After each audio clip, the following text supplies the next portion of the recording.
আসসালামু আলাইকুম ওয়া রাহমাতুল্লাহি ওয়া বারাকাতুহু।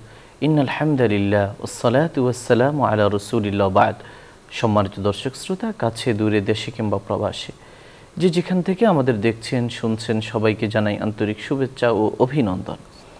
আপনারা জানেন, এই অনুষ্ঠানে প্রতিদিন কোরআন সুন্নাহর আলোকে আলোকিত জীবন গড়ার নির্দেশনা দেয়া হয়। নির্দেশনা দেন দেশের প্রাজ্ঞ, বিজ্ঞ, অভিজ্ঞ ইসলামিক স্কলাররা। সেই ধারাবাহিকতায় আজ আমরা আমন্ত্রণ জানিয়েছি দেশের একজন বিশিষ্ট ইসলামী চিন্তাবিদকে।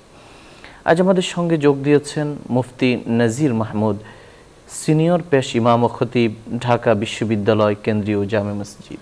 আসসালামু আলাইকুম ওয়া রাহমাতুল্লাহি ওয়া বারাকাতুহু। ওয়া আলাইকুম আসসালাম ওয়া রাহমাতুল্লাহি ওয়া বারাকাতুহু। শাইখ কেমন আছেন? আলহামদুলিল্লাহ, আপনি কেমন আছেন? আলহামদুলিল্লাহ। প্রিয় দর্শক শ্রোতা, আজ আমরা যে বিষয়ে কথা বলবো সেটি হলো যোগে যোগে কোরবানি। আমাদের সামনে কোরবানি আসছে। এই কোরবানি ইসলামের অন্যতম গুরুত্বপূর্ণ আর্থিক ইবাদত। সচ্ছল মানুষের উপর আল্লাহ তাআলা এই বিধান দান করেছেন।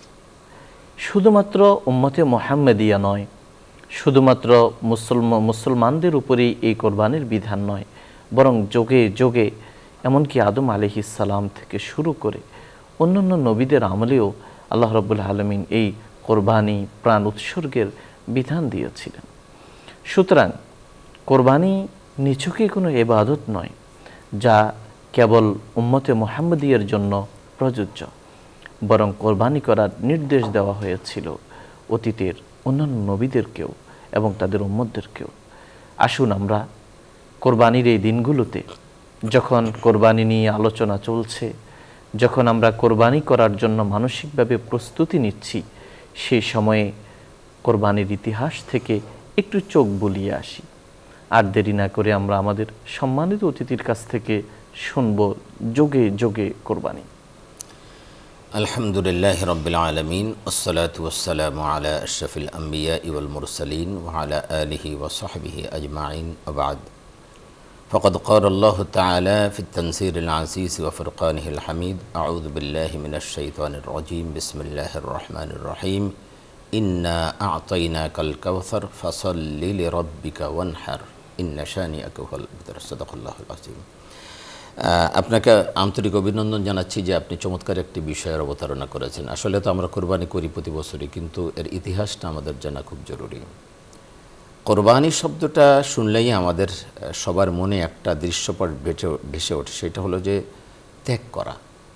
কোরবানি মানে হলো আসলে নৈকট্য লাভ করা, ত্যাগের মাধ্যমে আল্লাহর নৈকট্য লাভ করা। আপনি জানেন এই শব্দটা কুরবুন থেকে এসেছে, মানে নৈকট্য লাভ।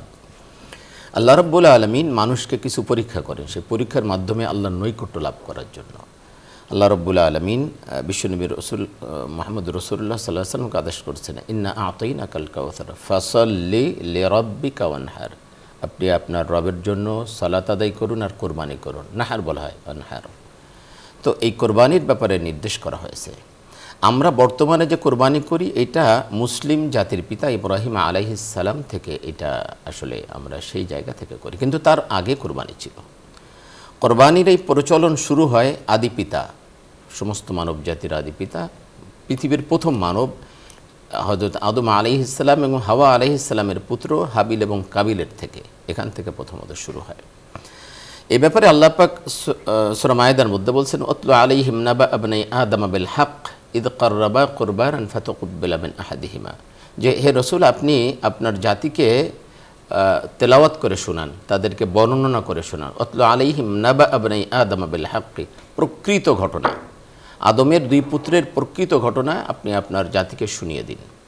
ইদ কাররাবা কুরবানান, তারা দুইজনে যখন কোরবানি করেছিল, ফাতাকুব্বিলা মিন আহাদিহিমা ওয়া লাম ইউতাকাব্বাল মিনাল আখির, তাদের একজনের কোরবানি কবুল হয়েছিল আর একজনেরটা কবুল হয়নি। ক্বালা লা আকতুলান্নাকা ক্বালা ইন্নামা ইয়াতাকাব্বালুল্লাহু মিনাল মুত্তাকিন। যারটা কবুল হয় নাই সে তখন যার কবুল হয়েছিল, অর্থাৎ কাবিল হাবিলকে বলল যে আমি তোমাকে হত্যা করব। তখন হাবিল বলেছিল যে আল্লাহ পাক তো শুধু মুত্তাকিদের কাছ থেকে এই কোরবানি কবুল করেন। এটা কিন্তু আমাদেরকে স্মরণ রাখতে হবে, একদম সবসময় স্মরণ রাখতে হবে। আল্লাহ রাব্বুল আলামিন মুত্তাকিদের কাছ থেকে মূলত এই কোরবানি বলেন, নামাজ বলেন, রোজা বলেন, মুত্তাকিদের কাছ থেকেই কবুল করেন। মুত্তাকি মানে হলো যারা শুধুমাত্র আল্লাহর জন্য সব কিছু করে, মানুষকে দেখানোর জন্য নয়, মনের মধ্যে অন্য কোনো চিন্তা চেতনা থাকে না, যা কিছু করবে শুধুমাত্র আল্লাহর জন্য করবে। এই ধরনের ইবাদত যারা করে আল্লাহ তাদের কাছ থেকে কবুল করেন। এটা আপনি হজ বলেন, কোরবানি বলেন, নামাজ বলেন, রোজা বলেন, এ সব ইবাদত। এই জন্য রসুল পাক সাল্লাল্লাহু আলাইহি ওয়াসাল্লামের একটা হাদিস আসছে, খুব গুরুত্বপূর্ণ, আমাদের এটা মনে রাখতে হবে সবসময়। রসুল পাক সাল্লাল্লাহু আলাইহি ওয়াসাল্লাম বলছেন, মান সাল্লা ইউরাই ফাকাদ আশরাকা ওয়া মান সমা ইউরাই ফাকাদ আশরাকা মান তাসাদ্দাকা ইউরাই ফাকাদ আশরাকা আও কামা ক্বালা আলাইহিস সালাতু ওয়াস সালাম। বিশ্বনবী সাল্লাল্লাহু আলাইহি ওয়াসাল্লাম বলেন, যে ব্যক্তি মানুষকে দেখানোর জন্য নামাজ পড়লো সে শিরিক করলো, তার ওই নামাজ তো কবুল হবে না, বরং উল্টো গুনাহ হবে, সে শিরিক করলো। যে ব্যক্তি মানুষকে দেখানোর জন্য রোজা রাখলো সেও শিরিক করলো। যে মানুষকে দেখানোর জন্য সাদাকা করলো, দান করলো, সে শিরিক করলো। ঠিক একইভাবে যে মানুষকে দেখানোর জন্য কোরবানি করলো বা হজ করলো সে শিরিক করলো। অর্থাৎ প্রত্যেকটা ইবাদা শুধু আল্লাহর জন্য করতে হবে। মানুষকে দেখানোর জন্য যদি করা হয় তাহলে সেটা সওয়াব তো সে পাবেই না, বরং উল্টা শিরিকের গুনাহ হবে। সুতরাং এই জায়গাটা আমাদেরকে সবসময় খেয়াল রাখতে হবে। আদম আলাইহিস সালাম থেকে শুরু করে যারা কোরবানি করেছেন আল্লাহর সন্তুষ্টির জন্য, তারা সবাই শুধুমাত্র আল্লাহর সন্তুষ্টির জন্য কোরবানি করেছেন। আর শুধুমাত্র যারা আল্লাহর সন্তুষ্টির জন্য কোরবানি করবে তাদের কোরবানি কবুল হবে। আমাদের এই যে সামনে হজ আসছে, কোরবানি আসছে, এই জায়গাটা আমাদের খুব একেবারে মানে খুব কনক্রিট একটা ডিসিশনে থাকতে হবে যে আমি কার জন্য করছি, আমি কি মানুষকে দেখাতে চাচ্ছি নাকি আল্লাহর জন্য করছি। দেখুন আল্লাহ পাক কি বলছেন, লা ইয়ানালুল্লাহু লুহুমুহা ওয়ালা দিমাউহা ওয়ালাকিন ইয়ানালুহুত তাকওয়া মিনকুম। তোমরা যে কোরবানি করো, এই কোরবানির গোশত রক্ত কিছুই আল্লাহর দরবারে পৌঁছায় না, শুধু তোমাদের তাকওয়া, ওই যে মুত্তাকি তাকওয়া, শুধু তোমাদের খোদাভীতি, আন্তরিকতা, হৃদ্যতা, এটাই আল্লাহর কাছে পৌঁছায়। এই জন্য আমাদেরকে সবসময় মনে রাখতে হবে যে আমি আসলে কার জন্য কোরবানি করতেছি। আমি কি মানুষকে দেখানোর জন্য? অনেকে প্রতিযোগিতা করে, 3 লাখ টাকায় গরু কিনছে তো আমি 5 লাখ টাকায় কিনবো। প্রতিযোগিতা থাকা ভালো, কিন্তু সেটা আল্লাহর জন্য, মানুষের জন্য নয়। আপনাকে আল্লাহ অনেক সম্পদ দিয়েছেন, ঠিক আছে, আপনি 5 লাখ টাকায় কোরবানি করেন, আপনি 10 লাখ টাকায় কোরবানি করেন, কিন্তু সেটা শুধুমাত্র আল্লাহর জন্য, মানুষকে দেখানোর জন্য যদি হয়, বিশ্বাস করেন এটা শুধু গোশত খাওয়া ছাড়ার কোনো কাজ হবে না, এটা দ্বারা সে একটুও সওয়াব পাবে না। এই জন্য আল্লাহ পাক শিখিয়ে দিয়েছেন, কুল ইন্না সলাতি ওয়া নুসুকি ওয়া মাহইয়ায়া ওয়া মামাতি লিল্লাহি রাব্বিল আলামিন। তুমি বলো আমার নামাজ, আমার কোরবানি, আমার জীবন, আমার মৃত্যু সব শুধু আল্লাহর জন্য। আমি বেঁচে থাকবো তাও আল্লাহর জন্য। আমার প্রত্যেকটা শ্বাস প্রশ্বাস প্রবাহিত হবে শুধু আল্লাহর সন্তুষ্টির জন্য। আমার আল্লাহর সন্তুষ্টির জন্য যদি মরে যেতে হয় তাও আমি মরে যাব। আপনি দেখেন ইব্রাহিম আলাইহিস সালাম কেন তার পুত্রকে কোরবানি করেছিলেন? দুনিয়ার মানুষকে দেখানোর জন্য নয়, শুধুমাত্র আল্লাহর সন্তুষ্টির জন্য। সুতরাং এই জায়গাটা আমাদেরকে নিশ্চিত করতে হবে যে আমি যেন আল্লাহর সন্তুষ্টির জন্য কোরবানি করতে পারি। এবার আসেন হাবিল আর কাবিলের কি অবস্থা হয়েছিল। হাবিল আর কাবিল, এই জায়গাটা আমাদের খেয়াল রাখতে হবে যে তখন আসলে হাবিল এবং কাবিল বা আদম আলাইহিস সালামের একই সাথে 2টা সন্তান হতো, একটা মেয়ে একটা ছেলে। তো ক্রস, এই জোড়ার ছেলে ওই জোড়ার মেয়ে, আর এই জোড়ার মেয়ে ওই জোড়ার ছেলে, এভাবে বিবাহ হতো আপন ভাই বোনের মধ্যে। কিন্তু যারা একসাথে জন্মগ্রহণ করছে তাদের বিবাহ বৈধ ছিল না, অপর যেখানে জন্মগ্রহণ করছে সেই বিবাহ বৈধ ছিল। তো কাবিলের সাথে যে বোনটা জন্মগ্রহণ করেছিল সে ছিল আকলিমা, সে ছিল পরমা সুন্দরী। আর হাবিলের সাথে যে জন্মগ্রহণ করেছিল সে তার চেয়ে কম সুন্দরী ছিল, যার কারণে শয়তান এসে মানে কাবিলকে প্ররোচনা দিল যে তোমার সাথে যে বোন জন্মগ্রহণ করেছে তুমি তাকে পাবার অধিকার রাখো, তাকে তুমি বিয়ে করবে, কিন্তু তোমার পিতা এটা হাবিলের সাথে বিবাহ দেওয়ার কি করেছে, বন্দোবস্ত করেছে। অথচ এটাই ছিল তখনকার শরীয়ত, আপন ভাই বোনের মধ্যে বিয়ে হবে, ক্রস। তো এটা হাবিল মানে কাবিল এটা মেনে নিতে পারলো না। তখন আদম আলাইহিস সালাম বললেন যে ঠিক আছে, তোমরা দুইজনে কোরবানি করো, যার কোরবানি আল্লাহ কবুল করবে আর তার সাথে আকলিমার বিয়ে হবে।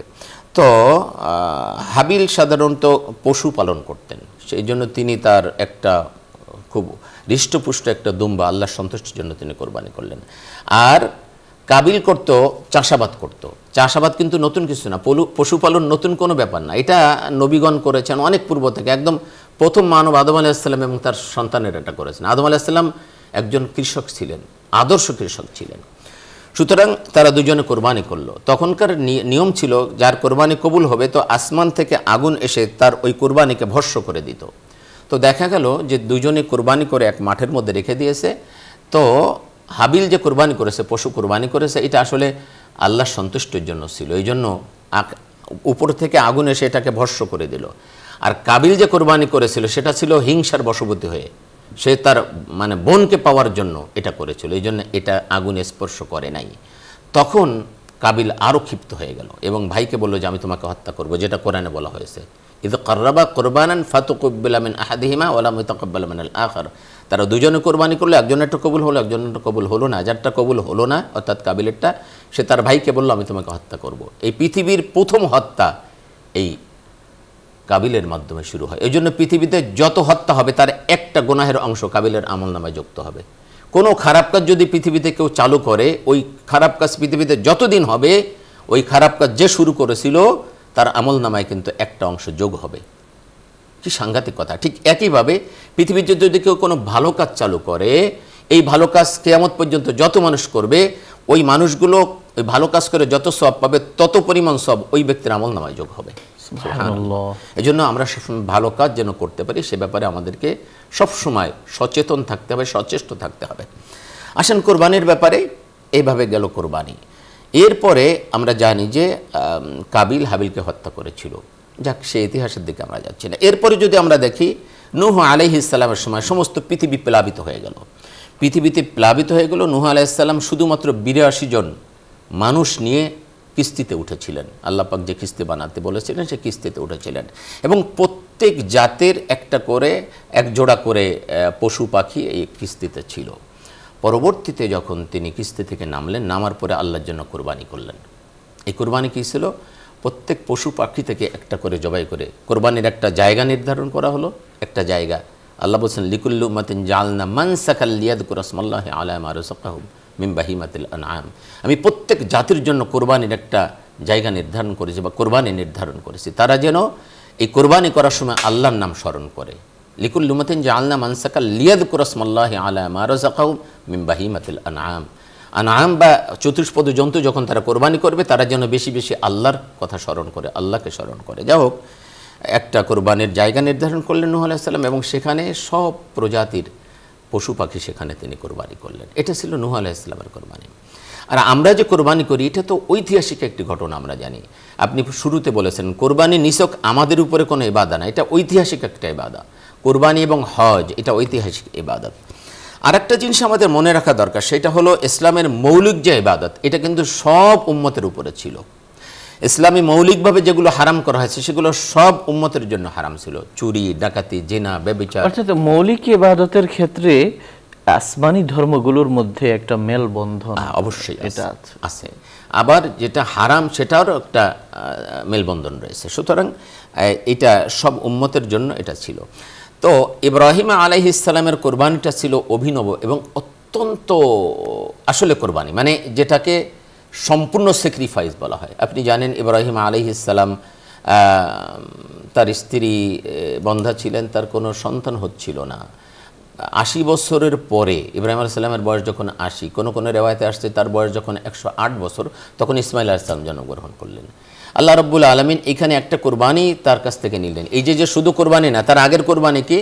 আল্লাহ রাব্বুল আলামিন বললেন তুমি তোমার শিশু পুত্র এবং স্ত্রীকে ওই জনমানবহীন এইখানে রেখে আসো। এটাও কিন্তু একটা বড় কোরবানি, এটাও কোরবানি, অনেক বড় কোরবানি। আপনি কি চিন্তা করতে পারেন যে একটা শিশু পুত্র এবং তার মাকে এমন জায়গায় রেখে আসতেছে যার আশপাশে কয়েকশো মাইলের মধ্যে গাছপালা নাই, তরুলতা নাই, পানি নাই, খাবার নাই, মানুষ নাই, জন নাই, কিচ্ছু নাই, সেখানে রেখে আসতে হবে।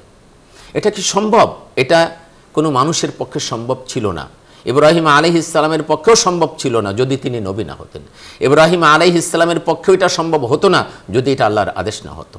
এক হলো আল্লাহর আদেশ আর এক হলো তিনি নবী, এই জন্যই তার দ্বারা সম্ভব হয়েছিল। আপনি দেখেন কত বড় কোরবানি, এটা রেখে তিনি চলে আসতেছেন।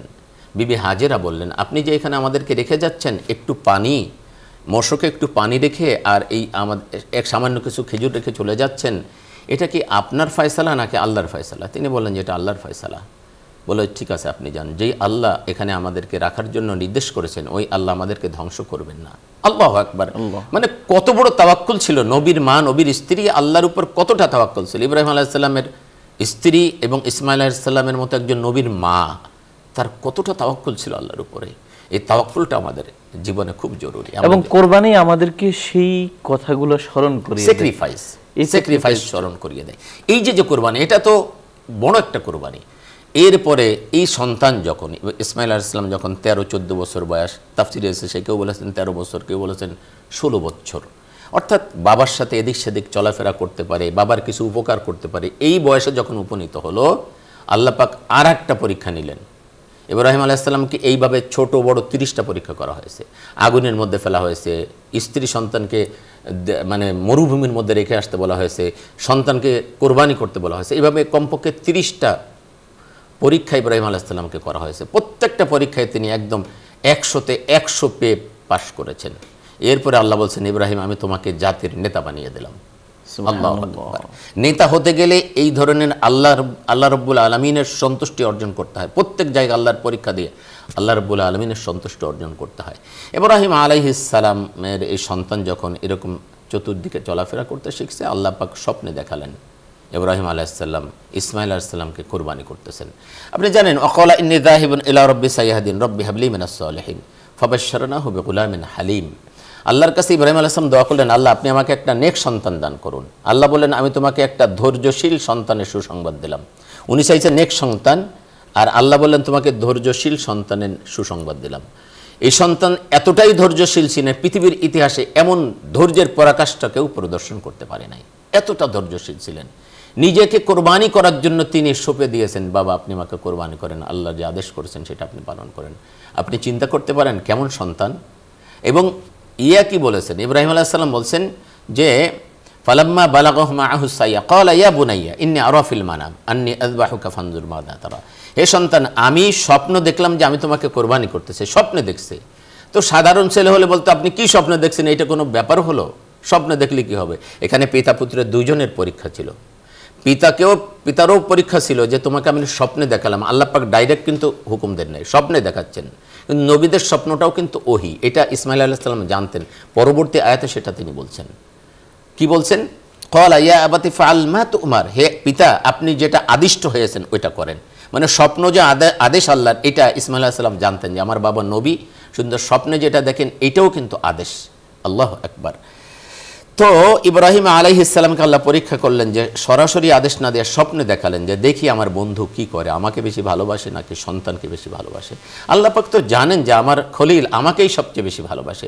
আমার খলিল আমার জন্য সব কিছু করতে পারে, জীবনের সব কিছু কোরবানি করে দিতে পারে।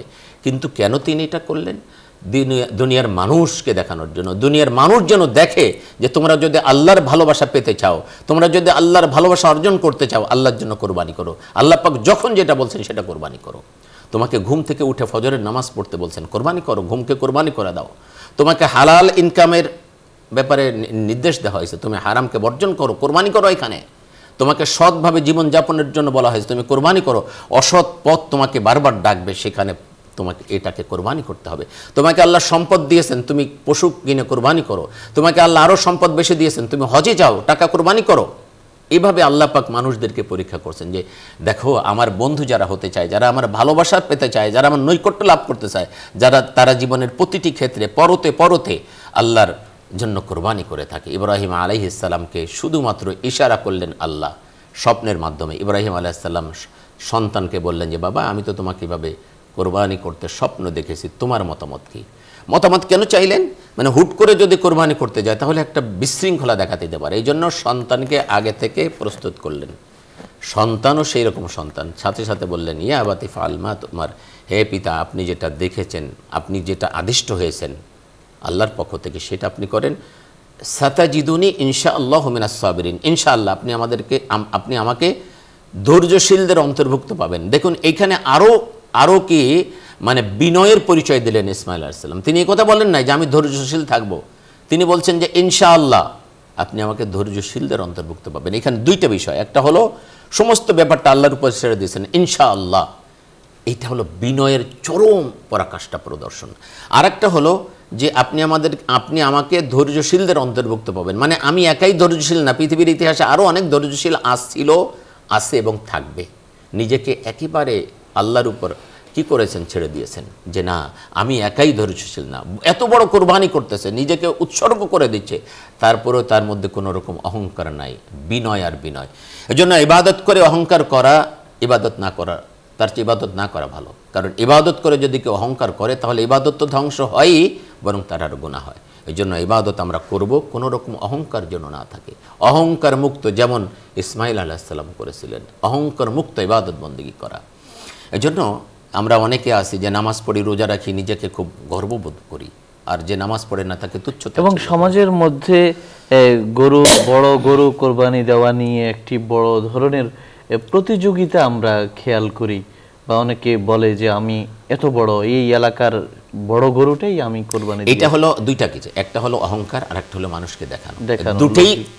দুটেই মানে একদম তার ইবাদতকে ধ্বংস করে দিবে। এবং কোরবানির যে মহিমা এটা থাকে না, কোরবানির মহিমা থাকে না, যে উদ্দেশ্যে কোরবানি করা হচ্ছে সেটা থাকে না। হয়তো আমি প্রথমেই বলেছি, এই জন্য নিয়তকে পরিশুদ্ধ করতে হবে। আল্লাহ কি বলছেন, তোমার রক্ত, তোমার গোশত কিছুই আমার কাছে পৌঁছায় না, শুধু তোমার তাকওয়া, তোমার আন্তরিকতা, তোমার একনিষ্ঠতা যেটা, এটা শুধু আমার কাছে পৌঁছায়। সুতরাং ওইটাই যদি খলত মলত হয়ে যায়, ওখানে যদি আপনার গড়মিল হয়ে যায়, তাহলে তার কিছুই আল্লাহর কাছে পৌঁছাবে না।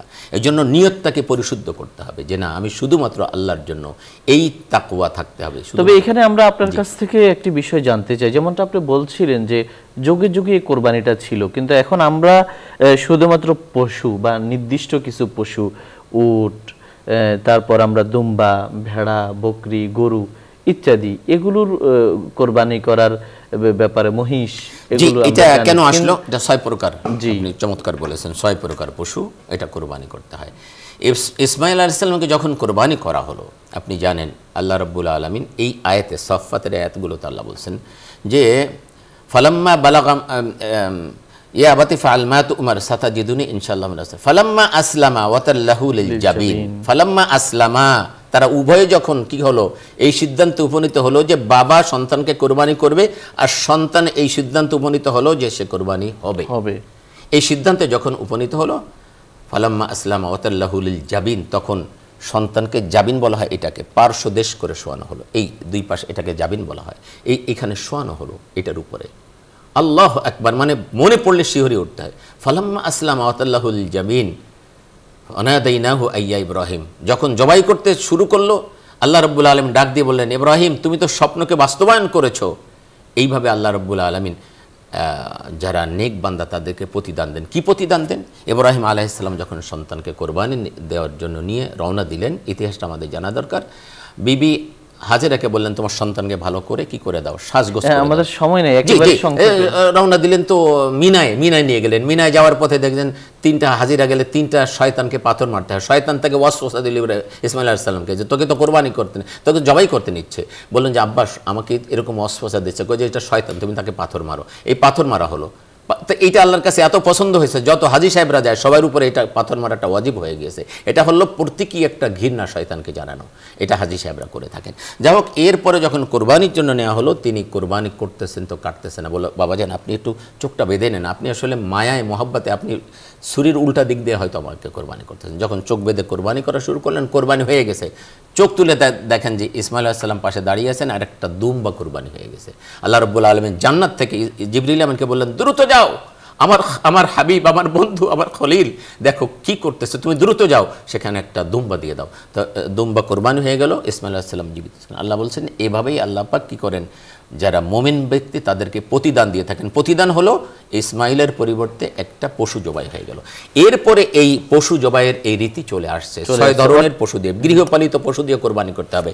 উট, মহিষ, গরু, এটাতে সর্বোচ্চ 7 জন ভাগী থাকতে পারবে। আর ভেড়া, দুম্বা, বকরি, এটাতে একজন শুধুমাত্র অংশীদার থাকতে পারবে। অর্থাৎ আগে এই কোরবানি করার ক্ষেত্রে পশুর বাধ্যবাধকতা ছিল না, শরীয়তে মুহাম্মাদিয়ার মধ্যে 6 ধরনের পশুর একটা বাধ্যবাধকতা, এটি একটা পার্থক্য আমরা দেখতে পাই। এবং এই পশুটা গৃহপালিত হতে হবে। আপনি যদি হরিণ দিয়ে কোরবানি দেন তাহলে কিন্তু সেটা হবে না, এমনকি মুরগি দিয়েও যদি দেন হবে না, হ্যাঁ সেটাও হবে না। শুকরিয়া মোহতারাম, আপনি আমাদের বলছিলেন যোগে যোগে কোরবানি সম্পর্কে, আমরা মুগ্ধ হয়ে শুনছিলাম। সময় না থাকার কারণে আলোচনা আর দীর্ঘায়িত করা যাচ্ছে না। প্রিয় দর্শক শ্রোতা, আলোচনার এই পর্যায়ে আমরা সংক্ষিপ্ত মুনাজাতে অংশগ্রহণ করব। আপনারা চাইলে আমাদের সঙ্গ দিতে পারেন। আল্লাহুম্মা সাল্লি আলা মুহাম্মাদ ওয়া আলা আলি মুহাম্মাদ কামা সাল্লাইতা আলা ইব্রাহিম ওয়া আলা আলি ইব্রাহিম কামা বারাকতা আলা মুহাম্মাদ ওয়া আলা। আলহামদুলিল্লাহি রাব্বিল আলামিন والصلاة والسلام على أشرف الأنبياء والمرسلين وعلى آله وصحبه أجمعين. اللهم لك الحمد كما ينبغي لجلال وجهك وعظيم سلطانك সুবহানাল্লাহি ওয়া বিহামদিহি সুবহানাল্লাহিল আযীম। আল্লাহুম্মা ইন্না নাসআলুকা বিআন্না লাকাল হামদ لا إله إلا أنت المنان بديع السماوات والأرض يا ذا الجلال والإكرام يا حي يا قيوم رب ارحمهما كما ربياني صغيرا يا رب العالمين। আল্লাহ আমাদের সালাত, আমাদের কুরবানি, আমাদের জীবন ও মরণকে আপনি কবুল ও মঞ্জুর করুন। আমিন আমিন। আমাদের সবাইকে ইয়া রাব্বাল আলামিন কবুল কুরবানি করার তৌফিক নসিব করুন। ইয়া আল্লাহ আপনার জন্য ত্যাগ স্বীকার করার তৌফিক দান করুন। জীবনের পরতে পরতে কত কত পরীক্ষার সম্মুখীন হতে হয়। দুনিয়া পরীক্ষার কেন্দ্র। এই পরীক্ষাগুলোতে আল্লাহ সর্বোচ্চ মার্ক পেয়ে উন্নীত হওয়ার তৌফিক দান করুন। আমাদেরকে আল্লাহ জীবনের সব ক্ষেত্রে সুখ শান্তি দিয়ে জীবনকে ভরপুর করে দিন। হায়াতে তাইয়্যিবা তাওয়িলা দান করুন। আমাদের জীবনে বরকত দান করুন। আমাদের কাজে বরকত দান করুন। আমাদের সময়ে বরকত দান করুন। আমাদের জন্য প্রশস্ত রিজিকের ফয়সালা করুন। জীবনে উত্তরোত্তর উন্নতি দান করুন। আমাদের দোষ ত্রুটি আপনি ঢেকে দিন। আয় আল্লাহ জটিল ও কঠিন পরিস্থিতিতে আয় আল্লাহ পোড়া থেকে আমাদেরকে হেফাজত করুন। দুরারোগ্য ব্যাধি থেকে, মহামারী অতিমারী থেকে রক্ষা করুন। ইয়া আল্লাহ অপরিণত অবস্থায়, অপ্রস্তুত অবস্থায় মৃত্যু থেকে আমাদেরকে হেফাজত করুন। মুসলমান হয়েই কবরে যাওয়ার তৌফিক দান করুন। জান্নাতি মানুষ হয়েই কবরে যাওয়ার তৌফিক দান করুন। মুত্তাকিদের দলভুক্ত করে দিন। সালেহিনদের অন্তর্ভুক্ত করে দিন। সিদ্দিকীনদের অন্তর্ভুক্ত করে দিন। ইয়া রাব্বাল আলামিন আবরার লোকদের অন্তর্ভুক্ত করে দিন। আল্লাহ আমাদের মা বাবাকে ক্ষমা করুন। আমাদের আত্মীয় স্বজনকে ক্ষমা করে দিন। যাদের অবদান আমাদের উপর আছে, ইহসান আমাদের উপর আছে, তাদেরকে দুনিয়া এবং আখিরাতে যথাযথভাবে আল্লাহ প্রতিদান দিয়ে দিন। যাদের গীবত আমাদের মাধ্যমে হয়ে গেছে আল্লাহ তাদেরকে ক্ষমা করে দিন। ইয়া রাব্বাল আলামিন আমাদের জানমালে বরকত দান করুন। আমাদেরকে ইজ্জতওয়ালা জিন্দেগি দান করুন। দাম্পত্য জীবনকে সুখময় করে দিন। সন্তানাদিকে সোনার মানুষে পরিণত করে দিন। আল্লাহ দ্বীনের এই আমানত আমাদের পরবর্তী প্রজন্মের কাছে পৌঁছে দেওয়ার তৌফিক দান করুন। এই দেশের প্রতি আপনি খাস রহমত নাজিল করুন। এই দেশকে সব ধরনের অস্থিতিশীলতা থেকে হেফাজত করুন। এই দেশের জন্য আল্লাহ যারা কাজ করছে তাদেরকে নেককার দিনদার বানিয়ে দিন। আল্লাহ এই অনুষ্ঠানের মাধ্যমে দ্বীনের যে খেদমাত হচ্ছে এর পেছনে যারা আছেন তাদের সবাইকে আপনি কবুল করুন। সবার নেক আশাগুলো পূরণ করুন। ব্যবসা বাণিজ্যে বারাকা নসিব করুন। হায়াতে তাইয়্যিবা দান করুন। ইসলাহ করে দিন। হেদায়েতের উপর উত্তোলন করে দিন। আল্লাহ আমাদের ময় মুরব্বীকে আপনি ক্ষমা করে দিন। আমাদের পূর্বপুরুষদেরকে ক্ষমা করে দিন। আমাদেরকেও ক্ষমা করে দিন। আমাদের জীবনের সমস্ত দোয়া আপনি কবুল করে নিন। সুবহান রাব্বিকা রব্বিল ইজ্জাতি আম্মা ইয়াসিফুন ওয়া সালামুন আলাল মুরসালিন আলহামদুলিল্লাহি রাব্বিল আলামিন। প্রিয় দর্শক শ্রোতা, এতক্ষণ ধরে অত্যন্ত ধৈর্য সহ আপনারা শুনছিলেন আপনাদের প্রিয় অনুষ্ঠান আলোকিত প্রতিদিন। পুরো সময় আমাদের সঙ্গে থাকার জন্য ধন্যবাদ। ওমা আলাইনা ইল্লাল বালাগ। আসসালামু আলাইকুম ওয়া রাহমাতুল্লাহি ওয়া বারাকাতুহু।